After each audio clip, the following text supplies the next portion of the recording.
नमस्कार student, CG की study के कोई नए वीडियो में आपका स्वागत करता हूं। आज का जो वीडियो है कंप्यूटर संबंधी रहेगा।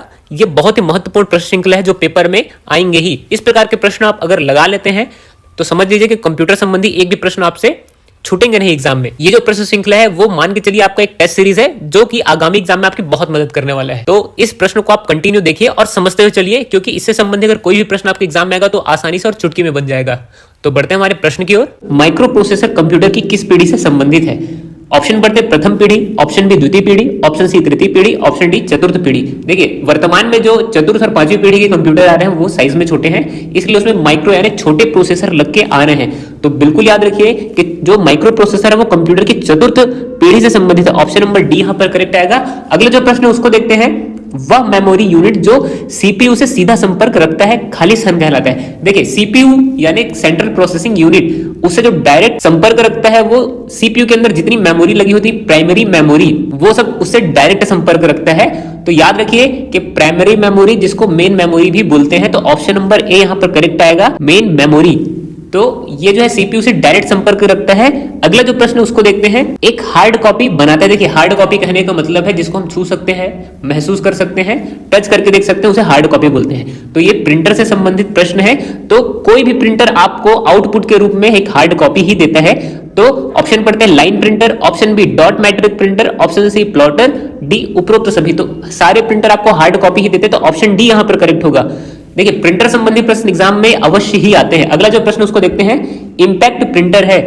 इंपैक्ट प्रिंटर कहने का मतलब ऐसे प्रिंटर जो आघात या फिर अपना इंपैक्ट छोड़ते हुए प्रिंट करते हैं उसे इंपैक्ट प्रिंटर बोलते हैं ना।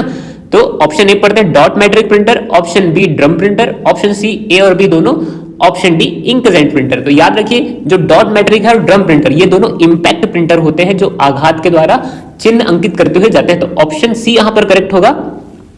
अगला जो प्रश्न उसको देखते हैं, पेरिफेरल उपकरण है। तो याद रखें जो पेरिफेरल कहने का मतलब जो कंप्यूटर के चारों तरफ जो कनेक्ट होते हैं, जैसे कि कीबोर्ड है, माउस है, स्पीकर है, प्रिंटर है, ये सारी चीजें क्या होती है? पेरिफेरल उपकरण कहलाती है। तो आप याद रखिए कि जो कंप्यूटर के चारों तरफ कनेक्टेड होते हैं वो सारे पेरिफेरल उपकरण कहलाते हैं। तो ऑप्शन यहां पर देखते हैं सीपीयू। ऑप्शन यहां पर दरअसल कुछ ऑप्शन मिस्टेक है, तो याद रखिए इतना तो बिल्कुल याद रखिए कि पेरिफेरल उपकरण क्या होता है। अगले जो प्रश्न उसको देखते हैं, एक हाइब्रिड कंप्यूटर है पूछा है। तो देखिए हाइब्रिड कंप्यूटर ऐसे कंप्यूटर होते हैं जो कि एनालॉग और डिजिटल दोनों होते हैं। इसको बिल्कुल दिमाग में बैठा के रखिए। हाइब्रिड वर्ड कहने का मतलब दो प्रकार के कंप्यूटरों का आपस में जब क्रॉसओवर होता है उसे हाइब्रिड कंप्यूटर कहते हैं। तो ऑप्शन पढ़ते हैं A digital computer, option B analogue computer, option C digital और एनालॉग दोनों, ऑप्शन डी उपरोक्त में से कोई नहीं। तो मैंने जस्ट अभी बताया है कि एनालॉग और डिजिटल दोनों होते हैं, तो ऑप्शन सी यहां पर करेक्ट आएगा, डिजिटल और एनालॉग दोनों। इसी प्रकार अगला प्रश्न देखते हैं। देखिए इस प्रश्न को देखने से पहले अगर आप यहां तक वीडियो देख चुके हैं तो प्लीज सब्सक्राइब करिए हमारे चैनल को, ताकि इस प्रकार के जो टेस्ट सीरीज आगामी एग्जाम में आपके लिए बहुत ही महत्वपूर्ण भूमिका निभाते हैं। ऐसे ही जो वीडियो हम आप तक पहुंचाते रहेंगे, तो मेक श्योर कि आप हमारे चैनल को अभी तक सब्सक्राइब कर दीजिए। अगला जो प्रश्न उसको पढ़ते हैं, अप्रार्थनीय संदेश प्रणाली का दुरुपयोग करना खाली स्थान कहलाता है पूछा। देखिए जो बहुत प्रकार के अनवांटेड जो मैसेजेस आते हैं जो कि हमारे सिस्टम को नुकसान पहुंचाते हैं, तो उसको हम स्पैम कहते हैं। याद रखिए स्पैम। तो बिल्कुल याद रखिए जो अनवांटेड मैसेजेस होते हैं उसको स्पैम कहते हैं, अप्रार्थनीय संदेश हिंदी में बोलते हैं। तो ऑप्शन नंबर बी यहां पर करेक्ट आएगा। क्या बोलते हैं? स्पैम। इस प्रकार के जो स्पैम मैसेजेस हैं वो हमारे कंप्यूटर में वायरस लेके आते हैं, या फिर नॉर्मली आप देखेंगे फोन में भी आजकल वायरस आने लग गए हैं। तो जो स्पैम मैसेजेस होते हैं वो हमारे कंप्यूटर या डिवाइस को नुकसान पहुंचाते हैं वायरस ला करके। अगला जो प्रश्न उसको देखते हैं, जब संदेश से संबंधित प्रश्न आएंगे तो याद रखिए वो स्पैम ही कहलाएंगे ना। अगला जो प्रश्न उसको देखते हैं, खाली स्थान सॉफ्टवेयर का उपयोग वेब पेज को देखने के लिए किया जाता है। देखिए आप जैसे ही कंप्यूटर खोलते हैं या कहीं कोई वेब पेज में जाना होता है तो आपको किसकी जरूरत पड़ती है? एक ब्राउजर की जरूरत पड़ती है, जैसे कि गूगल क्रोम है, ओपेरा है, इस प्रकार की जो मोजिला फायरफॉक्स है, इस प्रकार की जो ब्राउजर होते हैं उसका उपयोग आप करते हो किसी वेब पेज में जाने के लिए। तो याद रखिए किसी सॉफ्टवेयर का उपयोग हम तब करते हैं किसी वेब पेज में जाने के लिए, तो उसको क्या कहेंगे? ब्राउजर। तो ऑप्शन ए पढ़ते हैं site, option B host, option C browser, option D link. तो यहां पर करेक्ट आंसर क्या हो जाएगा? ब्राउजर। आपको किसी वेब पेज में जाने के लिए ब्राउजर की जरूरत पड़ती है। अगला जो प्रश्न उसको देखते हैं, इलेक्ट्रॉनिक बैठक प्रणाली है। देखिए वर्तमान में आप देख रहे होंगे कि कोविड का टाइम चल रहा है और आदमी घर बैठे ही मीटिंग्स अटेंड करता है। तो इस प्रकार अक्सर आप देखे होंगे कि ऑनलाइन मीटिंग्स होती हैं। तो इस प्रकार की जो मीटिंग होती है उसको हम कॉन्फ्रेंस बोलते हैं इंग्लिश में। एक टर्मिनोलॉजी यूज की जाती है जिसको हम कॉन्फ्रेंसिंग कहते हैं। तो याद रखिए इस प्रकार की कॉन्फ्रेंसिंग को हम क्या बोलते हैं, टेली कॉन्फ्रेंसिंग। तो ऑप्शन नंबर बी यहां पर करेक्ट आएगा। याद रख लीजिए कि इस प्रकार के प्रश्न एग्जाम में आते हैं और पिछले एग्जाम से उठाए हुए ही प्रश्न है जो आगामी एग्जाम में भी पूछे जाएंगे। देखिए अक्सर प्रश्न रिपीट होते रहेंगे क्योंकि एग्जाम में ये कंटिन्यू पूछे ही जाते हैं। देखिए यहां पर एक और महत्वपूर्ण प्रश्न देखते हैं, साइबर लॉ में डॉस का पूरा नाम क्या है, DOS। तो याद रखिए अगर ये MS DOS के संबंध में होता तो डिस्क ऑपरेटिंग सिस्टम हो जाता, तो यहां पर साइबर लॉ से संबंधित पूछा है। तो देखिए साइबर लॉ से संबंधित है तो याद रखिए कि डिनायल ऑफ सर्विसेज, ये एक प्रकार का साइबर अटैक इसको समझ सकते हो कि जब साइबर अटैक होता है तो वहां पर एक डॉस वर्ड जिसका यूज हम करते हैं इसको डिनायल ऑफ सर्विसेज कहते हैं। ऑप्शन नंबर ए यहां पर करेक्ट आएगा। उसी प्रकार अगला प्रश्न देखते हैं, हाल ही में मिटाए गए फाइल जमा होते हैं। देखिए आपने कहीं कंप्यूटर में देखा होगा तो रिसाइकल बिन का एक साइन होता है, ठीक। तो जब भी हम किसी डॉक्यूमेंट को मिटाते हैं तो वो वहीं जाकर के स्टोर होता है जिसको हम रिसाइकल बिन कहते हैं। तो ऑप्शन में पढ़ते हैं desktop, option B recycle bin. तो यहां पर ऑप्शन बी एकदम करेक्ट आ जाएगा, रिसाइकल बिन। हाल ही में जो मिटाए गए फाइल है वो रिसाइकल बिन में जाते हैं। अगला जो प्रश्न उसको देखते हैं, CPU का सीधा खाली स्थान भाषा को समझ सकता है। तो याद रखिए जो CPU है मशीन लैंग्वेज को समझता है। क्या? मशीन लैंग्वेज को, जो मशीन लैंग्वेज होता है उसको यह पूरी तरह से समझ सकता है। तो ऑप्शन बी यहां पर करेक्ट आएगा, मशीन लैंग्वेज। इसी प्रकार अगला प्रश्न देखते हैं, निम्नलिखित में से कौन सा कंप्यूटर के निर्देशों को क्रियान्वयन करता है। तो याद रखिए ऑप्शन पहले पढ़ लेते हैं फिर बताता हूं। ऑप्शन ए है arithmetical unit, option B logical unit, option C A और B, option D control unit. तो देखिए पिछले वीडियो में मैंने ये वाले प्रश्न को इंक्लूड किया था क्योंकि ये 2-3 बार पूछ चुका है। तो यहां पर याद रखिए ऑप्शन नंबर सी करेक्ट होगा, अर्थमेटिकल और लॉजिकल यूनिट जो दोनों है कंप्यूटर के निर्देश का क्रियान्वयन करता है। ऑप्शन सी यहां पर करेक्ट होगा। दरअसल मैथ्स और लॉजिक के जो क्वेश्चन है इन दोनों के द्वारा किए जाते हैं। अगला प्रश्न देखते हैं, निम्नलिखित में से कौन सी अच्छी गुणवत्ता का ग्राफिक्स उत्पन्न करता है। तो सबसे अच्छी ग्राफिक जो होती है, गुणवत्ता जिसमें होती है उसको प्लॉटर बोलते हैं। याद रखिए ये प्रश्न कई बार एग्जाम में पूछ चुका है। तो ऑप्शन पढ़ते हैं laser printer, option B inkjet printer, option C plotter, option D dot matrix printer. देखिए बड़ा बड़ा जो प्रिंटर होता है उसको प्लॉटर बोलते हैं जिससे फ्लेक्स बनता है। ऑप्शन नंबर सी करेक्ट होगा यहाँ पर। तो प्लॉटर के द्वारा क्या किया जाता है, अच्छी गुणवत्ता के ग्राफिक्स उत्पन्न किए जाते हैं। अगला प्रश्न देखते हैं, लेजर प्रिंटर संबंधित है। देखिए लेजर प्रिंटर जो है आपने देखा होगा कि हर कंप्यूटर शॉप में जो प्रिंट करता है वो लेजर प्रिंटर होता है, एक प्रकार लेजर प्रिंटर का। तो लेजर प्रिंटर ऑप्शन पढ़ते हैं, लेजर प्रिंटर संबंधित है ऑप्शन ए कैरेक्टर प्रिंटर से, ऑप्शन बी पेज प्रिंटर से, ऑप्शन सी लाइन प्रिंटर से, ऑप्शन डी प्लॉटर से। तो देखिए लेजर प्रिंटर जो है वो डायरेक्ट एक पेज निकाल के आपको देता है। अक्सर आप देखेंगे फोटोकॉपी मशीन जो आदमी फोटोकॉपी करते थे एक पेज डायरेक्ट प्रिंट होकर आता है। तो याद रखिए लेजर प्रिंटर क्या है, पेज प्रिंटर है। ऑप्शन बी यहां पर करेक्ट होगा। बिल्कुल दिमाग में बैठाते जाइए क्योंकि प्रिंटर से संबंधित प्रश्न एग्जाम में आते ही हैं। अगला जो प्रश्न उसको देखते हैं, MS एक्सेल के चार्ट घुसाने का निम्न में से कौन सा विकल्प सही है। देखिए MS एक्सेल में अगर चार्ट अगर आपको इंसर्ट करना है तो यहाँ पे वर्ड एकदम ध्यान रखिए, इंसर्ट वर्ड को एकदम दिमाग में रख लीजिए। तो ऑप्शन पढ़ेंगे तो आपको तुरंत दिख जाएगा कि इंसर्ट चार्ट का ऑप्शन आपको दिखेगा। तो insert chart option number B यहाँ पर करेक्ट आएगा। MS एक्सेल में चार्ट घुसाने के लिए आपको इंसर्ट चार्ट का ऑप्शन क्लिक करना पड़ता है। अगला प्रश्न देखते हैं, लॉजिक अनुक्रम में डाटा को व्यवस्थित करना खाली स्थान कहलाता है। देखिए किसी भी डाटा को अगर आप एक लॉजिकल क्रम में रखते हैं तो उसे सर्टिंग कहते हैं। तो याद रखिए कि सर्टिंग किसके लिए यूज होता है, लॉजिकल अनुक्रम में डाटा व्यवस्थित करने के लिए। तो ऑप्शन नंबर ए यहां पर करेक्ट होगा। इसी प्रकार से हम कंटिन्यू वीडियो लाते रहेंगे। तो मेक श्योर अगर आपने हमारे चैनल को अभी तक सब्सक्राइब नहीं किया तो प्लीज नीचे जो रेड कलर का सब्सक्राइब लिखा हुआ है उसको सब्सक्राइब कर दीजिए। अगर आप वीडियो देख रहे हैं तो यार एक लाइक तो बनता है इस वीडियो के लिए। इसी प्रकार अगला प्रश्न देखते हैं, GUI लोड होने एवं कंप्यूटर बूट होने के बाद कौन सा पहला प्रोग्राम चलता है। तो देखिए GUI का फुल फॉर्म भी आपको पता होना चाहिए क्योंकि कंप्यूटर संबंधी हम पढ़ रहे हैं। तो GUI का फुल फॉर्म होता है ग्राफिकल यूजर इंटरफेस। बिल्कुल याद रखिए कि ग्राफिकल यूजर इंटरफेस लोड होने एवं कंप्यूटर बूट होने के बाद कौन सा प्रोग्राम पहले चलता है। तो याद रखिए पहले जो है किसी भी जब ग्राफिकल यूजर इंटरफेस जब आदमी खोलता है तो कनेक्टिविटी से संबंधित है। तो पहले ये क्या होता है, प्रमाणीकृत होता है। क्या होता है, प्रमाणीकृत। तो ऑप्शन नंबर डी यहां पर करेक्ट आएगा, बिल्कुल याद रखिए। तो याद रखिए यहां पर ऑप्शन नंबर डी एकदम करेक्ट आएगा।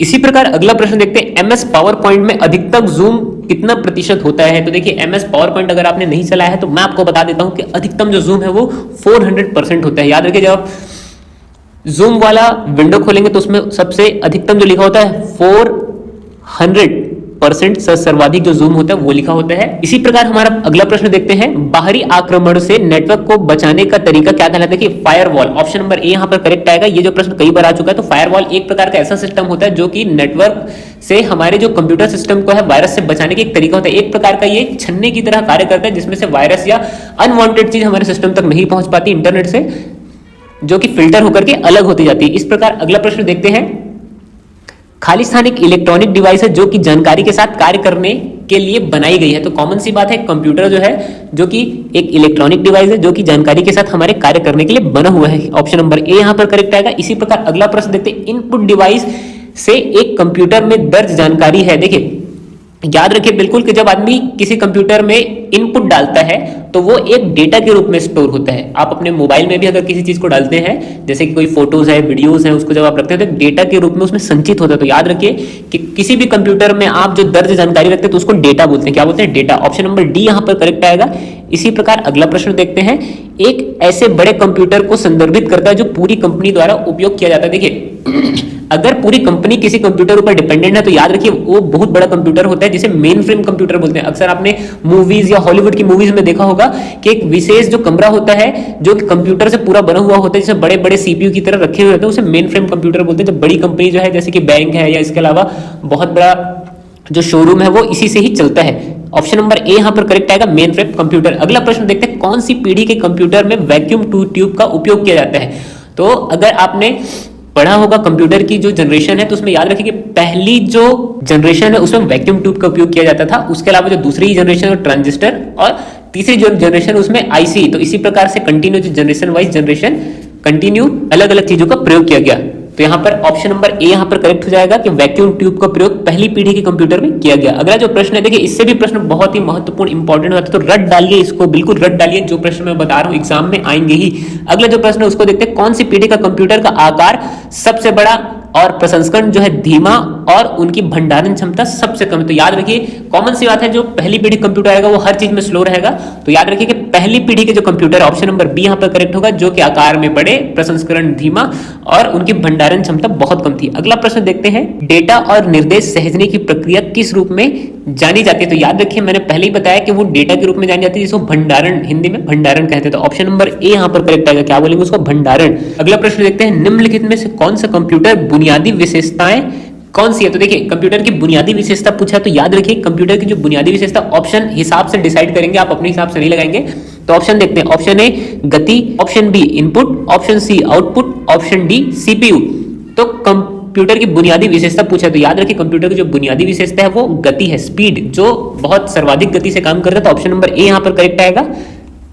इनपुट आउटपुट तो कॉमन सी बात है, कंप्यूटर नॉर्मल कोई भी कंप्यूटर होगा तो उसमें आप इनपुट देंगे और आउटपुट, और कंप्यूटर में सीपीयू होगा ही होगा। तो यहां पर गति अलग है इसलिए गति को लिया जाएगा। अगला जो प्रश्न उसको देखते हैं, कौन सी पीढ़ी के कंप्यूटर में सीपीयू पुर्जों के लिए ट्रांजिस्टर का उपयोग किया जाता है। तो अभी थोड़ी देर पहले ही मैंने बताया कि जो दूसरी पीढ़ी के कंप्यूटर है, कौन सी दूसरी पीढ़ी के कंप्यूटर, उसमें क्या उपयोग किया गया था? ट्रांजिस्टर। तो याद रखिए ऑप्शन नंबर बी करेक्ट आएगा। इससे पहले मैंने बताया कि जो वैक्यूम ट्यूब है प्रथम पीढ़ी के कंप्यूटर में उपयोग किया गया था। इस प्रकार के प्रश्न एग्जाम में आते ही है, मैंने बताया। अगला जो प्रश्न उसको देखते हैं, प्रयोगकर्ता कंप्यूटर का उपयोग क्यों करते हैं। तो ये लॉजिकल बेस्ड प्रश्न है, इसको आप देख करके आसानी से लगा सकते हैं। ऑप्शन ए पढ़ते हैं, अपने डेटा प्रसंस्करण की गति, सटीक भंडारण क्षमता और लंबी अवधि तक कार्य करने की क्षमता, इसलिए आदमी कंप्यूटर करते हैं। ऑप्शन ए यहां पर करेक्ट आएगा। ऑप्शन बी पढ़ते हैं, कंप्यूटर बहुत तेजी से काम करते हैं लेकिन बहुत सटीक नहीं होते। तो ये बिल्कुल गलत है भाई, कंप्यूटर एकदम सटीक होते हैं। ऑप्शन सी देखते हैं, कंप्यूटर का रख रखाव की आवश्यकता के बिना लंबी अवधि तक कार्य नहीं कर सकते। तो ये भी एकदम गलत है। ऑप्शन डी देखते हैं, कंप्यूटर डेटा की एक बड़ी मात्रा को संग्रह करता है लेकिन यह पुनः प्राप्त नहीं किया जाता। तो ये भी बिल्कुल गलत है। तो ऑप्शन नंबर ए यहां पर करेक्ट आएगा। इसी प्रकार अगला प्रश्न देखते हैं, निम्नलिखित में से किसमें मैग्नेटिक डिस्क की तुलना में अधिक डेटा एक्सचेंज करने की गति होती है। देखिए मैग्नेटिक जो टेप होता है उससे अधिक गति निम्नलिखित में से किसी की नहीं होती, ये बिल्कुल याद रखिए। जो ये ग्राफ है आपको क्लियरली बता रहे सर्वाधिक जो गति है वो मैग्नेटिक डिस्क की ही होती है।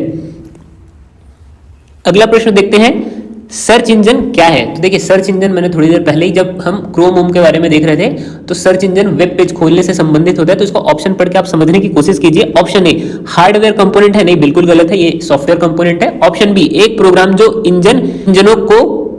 जो इंजनों की खोज करता है। भाई इंजनों की खोज मतलब ऐसा थोड़ी ना कि कोई निकल जाता है इंजन की खोज करने के लिए। ऑप्शन सी देखते हैं, एक प्रोग्राम जो वर्ल्ड वाइड वेब के दस्तावेजों को खोजता है।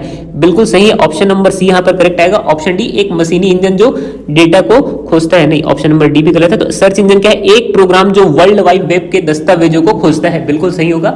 अगला प्रश्न देखते हैं, निम्नलिखित में से कौन सा कंप्यूटर का आधारभूत कार्य नहीं है। ये थोड़ी देर पहले हमने प्रश्न को देख चुका है जो कि पिछले वीडियो में था। तो ऑप्शन पढ़ते इनपुट एक्सेस करना, ऑप्शन बी टेक्स्ट कॉपी करना, ऑप्शन सी डेटा प्रोसेस करना, ऑप्शन डी डेटा स्टोर करना। देखिए इस प्रकार के प्रश्न मैंने ही बोला कि ऑप्शन दे के आप लगाएंगे तो कंप्यूटर के आधारभूत कार्य क्या नहीं है बोला, तो याद रखिए कि टेक्स्ट कॉपी करना ये कंप्यूटर का आधारभूत कार्य नहीं है, तो ऑप्शन बी यहां पर करेक्ट आएगा। इनपुट एक्सेस करना ये आधारभूत कार्य है, डेटा प्रोसेस करना भी आधारभूत कार्य है, डेटा स्टोर करना भी आधारभूत कार्य है, लेकिन टेक्स्ट कॉपी करना कोई आधारभूत कार्य नहीं है। अगला प्रश्न देखते हैं, निम्नलिखित में से कौन सा सभी आउटपुट डिवाइस का एक समूह है। तो ये प्रश्न हमारे पिछले वीडियो में आया। देखिए ये जो प्रश्न है कई एग्जाम में पूछा है, तो जब हम एग्जाम कंटिन्यू हम जो सीरीज देख रहे हैं वो हर एग्जाम से उठाए हुए प्रश्न है। तो आउटपुट के डिवाइस का समूह पूछा था। आउटपुट याद रखिए, स्कैनर जो है वो इनपुट लेता है, तो गलत हो गया यहाँ पर, तो इसको आप बिल्कुल कैंसिल कर दीजिए। अगला प्रश्न मतलब ऑप्शन देखते हैं, कीबोर्ड ये भी इनपुट देता है, तो ये गलत हो गया। माउस ये भी इनपुट देता है, तो ये भी गलत हो गया। तो प्लॉटर ये आउटपुट देता है, प्रिंटर ये भी आउटपुट देता है, और मॉनिटर ये भी आउटपुट देता है। ऑप्शन नंबर डी यहां पर करेक्ट आएगा। देखिए आउटपुट कहने का मतलब जो हमारे पास आता है, जैसे प्रिंटर से प्रिंट निकल के आता है, प्लॉटर से भी प्रिंट निकल के आता है, मॉनिटर आप डिस्प्ले ऐसे देखते हैं। इसी प्रकार हम कंटिन्यू प्रश्न देखते जाएंगे। ये दरअसल वीडियो ज्यादा लंबी मत हो, आप लोगों के लिए बोरियस मत हो, इसलिए जो अगला जो टेस्ट का स्टेप है वो अगली वीडियो में आएगा। तो इस प्रकार की अगर आपको वीडियो कंटिन्यू चाहिए तो मेक श्योर कि आप हमारे चैनल को सब्सक्राइब करें, और इस वीडियो को अगर आपने पूरा अंतिम तक देखा है तो लाइक भी करते जाइए, क्योंकि इस प्रकार के जो कंटिन्यू प्रश्न आपके छत्तीसगढ़ की स्टडी के चैनल में आते ही रहेंगे। तो मिलते हैं अगली वीडियो में, तब तक के लिए पीस आउट।